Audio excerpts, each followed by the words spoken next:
في خلق الله محمد بن عبد الله صلى الله عليه وآله وصحبه وسلم تسليما كثيرا أما بعد.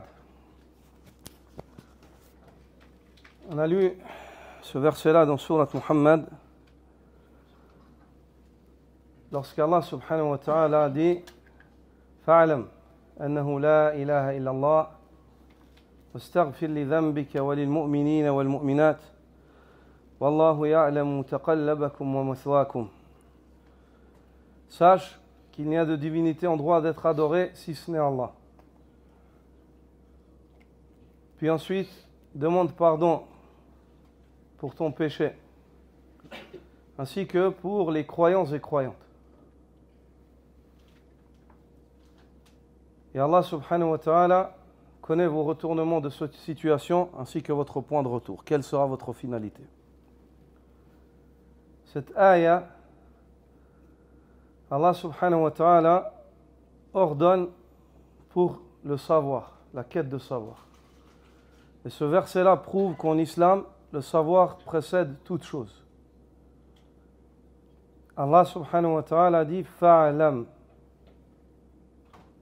sache, avant de dire la ilaha illallah.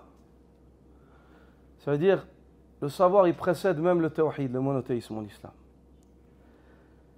إذ عقيدة المسلمين مبنية على الوحي, car la croyance des musulmans elle est bâtie sur la révélation.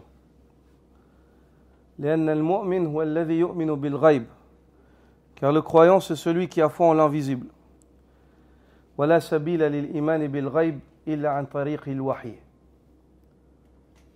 لا سبيل إلى إكمال هذا الإيمان بالغيب إلا عن طريق قال الله وقال الرسول. الله عز وجل هو الذي يخبر عن الغيب. قل إنما الغيب لله. La croyance des musulmans, c'est le fait d'avoir foi en l'invisible. Et avoir foi en l'invisible, pour que cette foi-là se complète et se réalise, c'est pas possible sans le savoir. Pour avoir foi en l'invisible, il faut qu'il y ait quelqu'un qui t'informe, sinon toi tu ne vois pas cette chose-là, n'est-ce pas? Si quelqu'un ne t'informe pas sur les malaïkas, est-ce que de ta tête, tu peux arriver à la foi dans les malaïkas tout seul, te dire il y a des créatures qui sont les malaïkas? Tu peux? Si tu n'as pas d'informateur, tu peux ou pas? Non. Est-ce que tu peux avoir foi dans le fait que tu seras questionné dans ta tombe? Non. Est-ce que tu peux avoir foi au paradis et à l'enfer sans wahi, sans révélation? Non.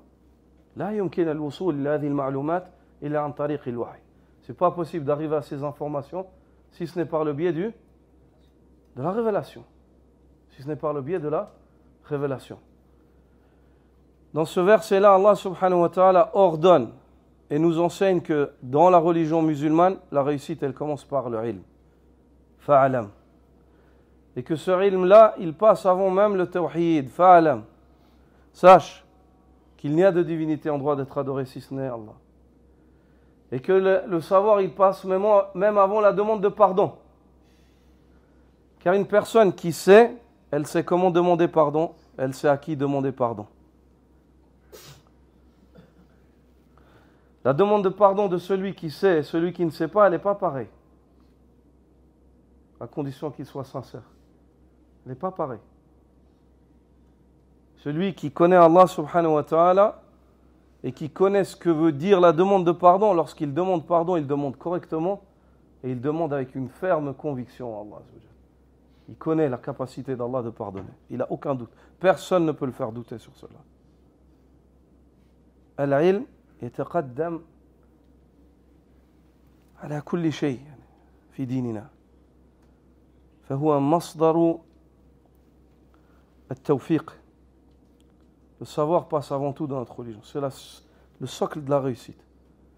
Allah subhanahu wa ta'ala, la première chose qu'il a révélée au prophète sallallahu alayhi wa sallam, c'est quoi? Iqra. Wal-qira'a wasilatun ila al-ilm. Lis. Et la lecture, c'est un moyen pour arriver à la science.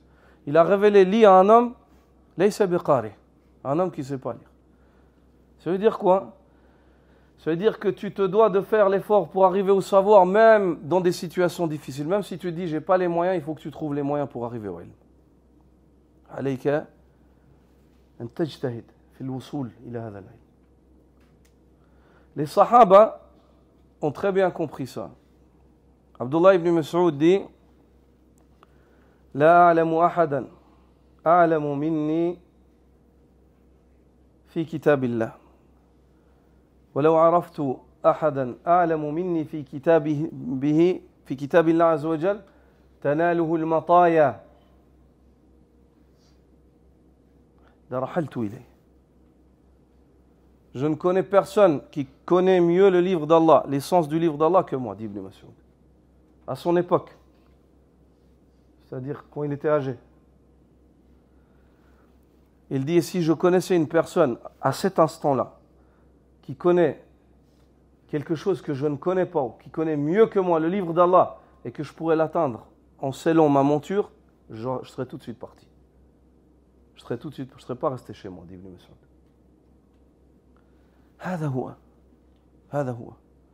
C'est comme ça que la religion d'Allah a été préservée. Avec des gens qui apprennent et mettent en pratique. Qui apprennent et mettent en pratique. Allah subhanahu wa ta'ala, dans Surat Muhammad, nous enseigne que l'obéissance envers Allah et l'obéissance envers le messager d'Allah, c'est la cause de la réussite. Une personne qui n'obéit pas à Allah et au messager d'Allah, amaluhu batil, la tubtilu a'malakum. N'abolissez pas vos œuvres. بعد الأمر بطاعة الله وطاعة الرسول صلى الله عليه وسلم.